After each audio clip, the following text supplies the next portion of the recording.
गंजबाजार येथील सोन्याची दुकानातून सोने चोरी करणारा बंगाली कारागीर कोतवाली पोलिसांनी पश्चिम बंगाल येथून घेतले ताब्यात।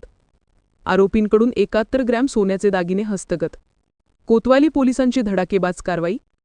फिर्यादी रमजान सलाम पियादा, राहणार धरती चौक, अहिल्यानगर हे नमाजकरिता बाहेर गेले असता त्याचा फायदा घेऊन त्यांचे दुकानातील बंगाली कारागीर अरमान अली कुर्बान अली शेख, राहणार उत्तर अभिरामपूर, जिल्हा हुगली, पश्चिम बंगाल याने दुकानातील एकूण 93 ग्रॅम वजनाचे सोन्याचे दागिने, त्यात प्रत्येकी 12 ग्रॅम वजनाचे एकूण 5 सोन्याचे नेकलेस, 23 ग्रॅम वजनाचे सोन्याचे पट्टी गंठण, 10 ग्रॅम वजनाचे एकूण 4 जोड सोन्याच्या पळ्या असे एकूण 4,80,000 रुपये किमतीचे सोन्याचे दागिने चोरी केले होते।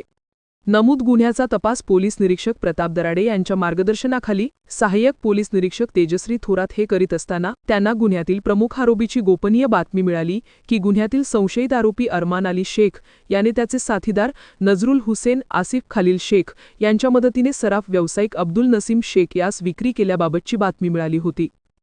बातमीवरून वरिष्ठांच्या परवानगीने तपास अधिकारी या त्यांचे टीमसह गुराप, जिल्हा हुगली, पश्चिम बंगाल येथे गेल्यावर नमूद 4ही आरोपी यांचा स्थानिक पोलिसांचे मदतीने शोध घेतला असता ते मिळून आल्याने त्यांना ताब्यात घेऊन गुन्ह्याचे तपास कामी कोतवाली पोलीस स्टेशन अहिल्यानगर येथे आणण्यात आले।